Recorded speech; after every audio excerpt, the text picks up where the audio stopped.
안녕하십니까. 이창훈 알폰소입니다. 교회 달력으로 연중 제2주일인 1월 16일자 가톨릭 평가서는 변형되고 왜곡된 가짜 성물들에 대한 주의를 일깨우는 기사로 시작합니다. 묵주, 기적의 메달, 신자들이 즐겨 사용하고 또 폐용하는 성물들이지요. 그런데 주교회의 사무처가 최근 전국 각 교구에 공문을 보내 변형되고 왜곡된 가짜 묵주와 기적의 메달 등이 버젓이 유통되고 있는 이 현실에 대해서 주의를 기울여 줄 것을 요청했습니다. 순전히 돈벌이를 위해서 질이 좋지 않고 조잡한 성물들을 만들어 판매하는 것, 또 그런 성물들을 싸다고 함부로 유통하거나 구입하는 것도 바람직하지는 않습니다. 그런데 주교회의 사무처가 각 교구에 공문을 보내면서까지 신자들의 주의를 환기시키고 있는 것은 최근 유포되고 있는 가짜 성물들이 불순한 의도에서 악의적으로 왜곡되고 변형되어 유통되고 있기 때문입니다. 이른바 악마 묵주가 대표적입니다. 악마 묵주에는 묵주에 달린 십자가의 형상이 제대로 된 십자가 모양과는 다릅니다. 십자가에 달리신 예수님 머리 위에는 유다인의 왕 나자렛 예수라는 뜻의 라틴어 약자 INRI가 적혀 있지요. 그렇지만 악마의 묵주에는 이 라틴어 명패가 아니라 유혹하는 자의 표상인 뱀의 머리가 새겨져 있습니다. 또 십자가의 네 모퉁이가 우상 숭배를 상징하는 오각형으로 되어 있지요. 이 오각형 안에 또 태양광선이 새겨져 있습니다. 십자가의 못이 아니라 태양광선 말입니다. 이런 가짜 묵주, 악마의 묵주는 주로 온라인 쇼핑몰과 인터넷 포털 사이트에서 쉽게 검색해서 확인할 수 있습니다. 해외 일부 나라에서 성물이 무엇인지 제대로 알지 못한 채 장신구용으로 혹은 차량 등의 장식용으로 만들어 판매하고 있는 것으로 보입니다. 문제는 단순한 장식용이 아니라 가톨릭 신앙과 진심을 악의적으로 훼손하려는 불순한 의도가 들어있다는 점입니다. 예수님 머리 위의 명패를 뱀의 머리로 대체하고 십자가의 네 모퉁이를 사탄 숭배의 상징인 오각형으로 만든 것이 이를 말해줍니다. 그런데도 이런 가짜 묵주가 온라인 쇼핑몰 등에서 버젓이 판매되고 있으며 심지어는 신자들이 새 영세자들에게 선물하기도 한다는 것입니다. 가짜 기적의 메달도 마찬가지입니다. 기적의 메달은 1830년 프랑스 파리에서 빈첸시오 아 바오로 딸회의 성녀 카타리나 라불의 수녀가 자신에게 발현하신 성모 마리아의 지시에 따라서 만든 메달입니다. 기적의 메달은 앞면이 성모 마리아가 팔을 아래로 내리고 손을 펼치고 있는 모습입니다. 그리고 원죄 없이 잉태되신 마리아님, 성모님께 의탁하오니 저희를 위하여 빌어주소서라는 글자가 그 주위에 새겨져 있습니다. 또 뒷면에는 성모 마리아를 상징하는 알파벳 M자가 십자가의 받침을 꿰고 있고 알파벳 M자 아래에 예수 성심을 나타내는 가시관을 쓴 심장과 성모 성심을 나타내는 칼에 찔린 심장이 있습니다. 그리고 둘레에는 12개의 별이 좌우 대칭으로 새겨져 있습니다. 그런데 가짜 기적의 메달에는 앞면의 성모님 모습이 흐릿하고 프랑스어로 된 기도문 일부가 임의로 삭제되어 있습니다. 뒷면에도 십자가가 흐릿하거나 십자가와 알파벳 M자와 또 별의 배열이 교묘하게 변형되어 있지요. 예수 성심과 성모 성심에도 가시관과 칼이 빠져 있습니다. 이런 가짜 기적의 메달은 온라인 귀금속 쇼핑몰과 또 드물기는 하지만 성물 판매소라고 하는 쇼핑몰에서도 발견되고 있어서 신자들의 주의를 요한다고 주교회의 사무처는 공문에서 지적하고 있습니다.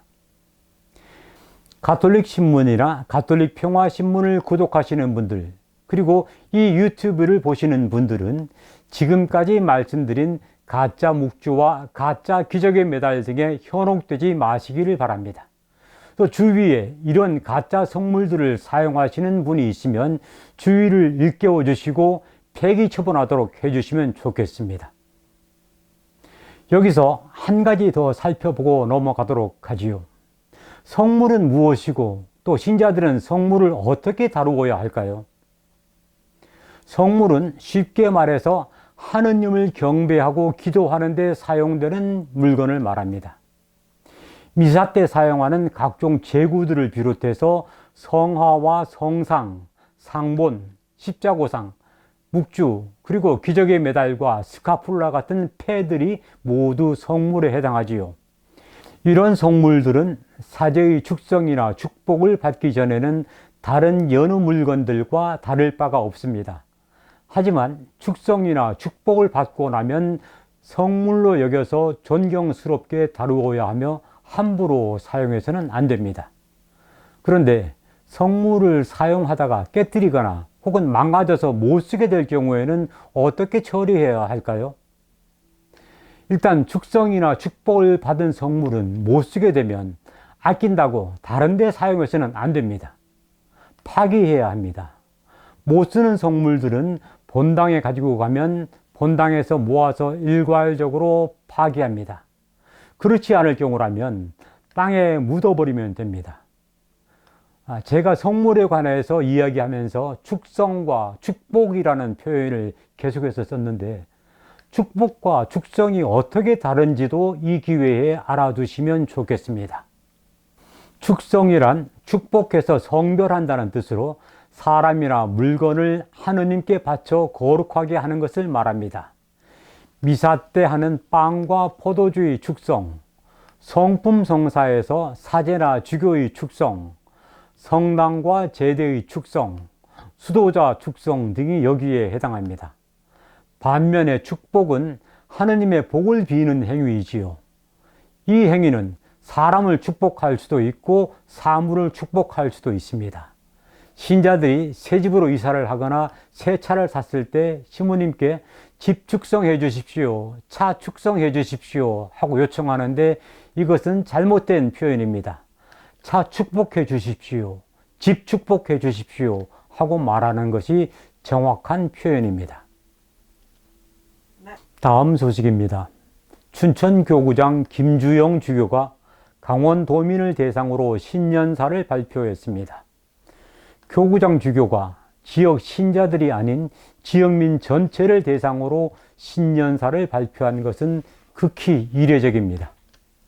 김주영 주교는 지속 가능한 강원도를 위하여 라는 제목으로 발표한 신년사에서 산과 강, 바다가 어우러진 아름다운 고장으로 많은 사람이 몸과 마음을 치유하고 또 이주하고 싶은 좋은 환경이었던 강원도가 이제는 개발과 발전이라는 명분으로 얼마나 손상되어 버렸는지 도민 모두가 관심을 가지고 살펴봐야 한다고 말했습니다. 김주영 주교는 그 누구도 공동의 재산인 지구의 기후와 환경 위기에 대한 책임에서 자유로울 수 없다고 지적하고 인류 공동의 집을 돌보는 일은 우리 자신과 미래 세대를 위해 실행해야 하는 당연한 의무이자 절실히 요구되는 시대의 사명이라고 강조했습니다. 김주영 주교는 탄소 배출의 감소와 탄소 중립을 위해 춘천교구가 일상 속에서 생태적 회심과 더불어 여러 가지 실천 운동을 시작하였다면서 강원도민들에게 이 실천 운동에 참여해 줄 것을 제안했습니다. 이를 위한 구체적인 실천 덕목으로 김주영 주교는 재생에너지 사회로의 전환, 일회용품 사용을 자제하고 플라스틱 사용을 줄이기, 육식에서 채식 위주로 식생활을 바꾸어 가기, 대중교통과 자전거를 이용하고 걷기를 생활화하기, 절제하고 검소한 생활을 미덕으로 삼는 사회로 만들어가기 등을 제시했습니다. 김주영 주교는 소비 중심의 편리한 생활 습관을 바꾸어서 절제되고 소박한 생활을 해 나가려면 많은 불편이 따르겠지만 우리가 행하는 작은 실천이 좋고 아름다운 지구를 조금씩 건강하게 회복시키고 강원도도 환경이 좋고 아름다운 곳으로 거듭나게 만들어 줄 것이라고 희망하고 또 그렇게 되기를 간절히 소망했습니다. 교회 공동체만이 아니라 지역사회가 더불어서 함께 실천하는 분위기를 조성하고 터전을 만들어가는 것, 하느님 보시기에 아름답고 좋은 모습이 아닐 수 없습니다.